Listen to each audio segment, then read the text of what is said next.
The morning sun burned down on the dusty streets of a small village. A boy named Lucas walked slowly to school. His clothes were worn thin, his shoes torn open at the edges. Each step reminded him of his father's absence and his mother's endless struggle to keep them alive. The children at school laughed at, "Look at his shoes," one shouted. "He smells bad like a beggar," another jeered. Lucas lowered his head, trying to disappear. The shame was heavier than the sun on his back. But that day, something would change forever. What could possibly happen to a boy so small, so poor, and so mocked? On his way to school, Lucas noticed a boy sitting quietly by the roadside. At first, he thought the boy was just resting. But then Lucas saw it. The boy had no legs. And yet he smiled. His eyes fell on Lucas's torn shoes. "Your shoes are beautiful," the boy said softly. Lucas froze. He wanted to laugh bitterly. His shoes were ripped, broken. But when he looked again at the boy's empty legs, his heart tightened. That night, he could not sleep. The boy's words kept echoing in his mind. "Your shoes are beautiful." For the first time, Lucas felt something new. Gratitude. He had legs. He could walk. He could run. Maybe, just maybe, he was as poor as he thought.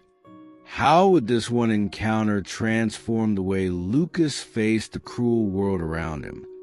The next morning, the teasing began again. "Hey, beggar boy. Nice shoes. Did a dog chew them?" But this time, Lucas lifted his head. He smiled and said calmly, "At least I can run. Some children can't." The playground fell silent. The boys exchanged awkward glances. For the first time, Lucas felt strong, not because his shoes changed, but because his mind had changed. That evening, he helped his mother more than ever before. He studied harder. After school, he began working, delivering newspapers, shining shoes at the train station, saving every coin. He refused to beg. He gave his best every single day.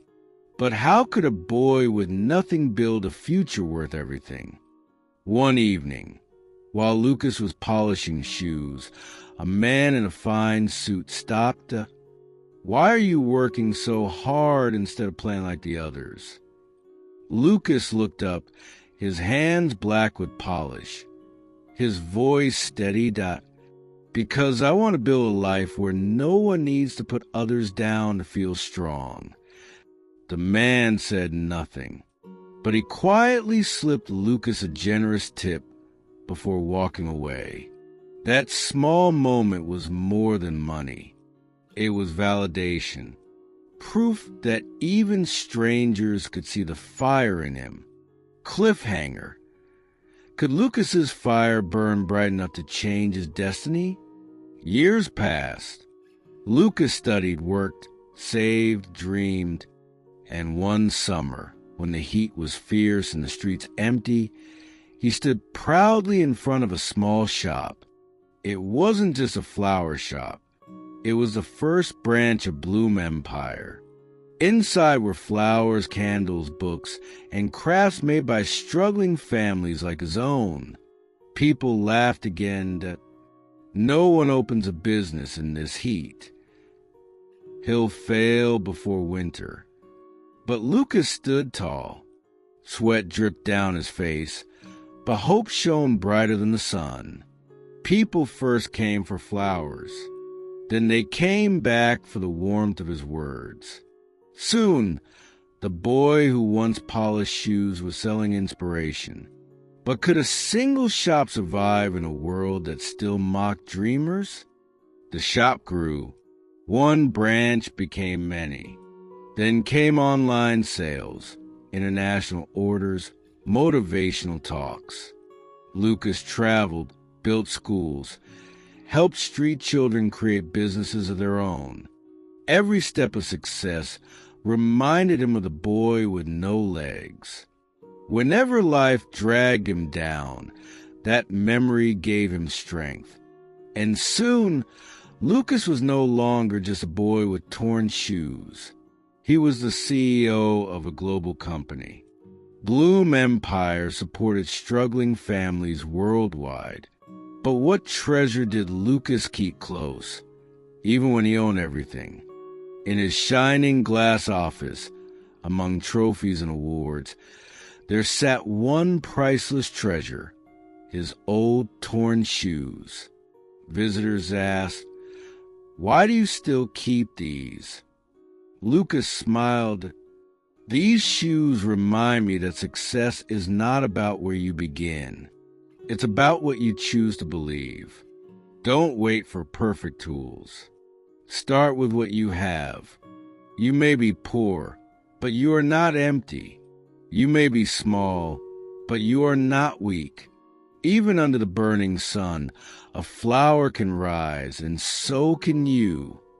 And so, the boy who was once mocked for his broken shoes left behind something far greater than an empire. He left behind proof that success can start with a single moment of gratitude. The world saw his empire, but only Lucas knew. It all began with broken shoes. And that brings us to the end of today's story. My friend, thank you for walking with Lucas from torn shoes to Bloom Empire. Remember, his journey is not just about business. It's about gratitude, resilience, and the courage to begin, even when you have nothing. If Lucas could rise from broken shoes, then so can you. Your story is still being written, and maybe, just maybe, this is the chapter where everything changes. So, keep learning, keep believing, and never forget, the smallest step forward can become the greatest victory of your life. Yellowheart, thank you for watching Learn English Through Story. If this touched your heart, please subscribe, like, and share so more learners can join us on this journey. And now, I'd love to hear from you in the comments. Backhand index pointing right. What is one small thing in your life that you are grateful for today? Because sometimes gratitude is the seed of greatness. See you in the next story.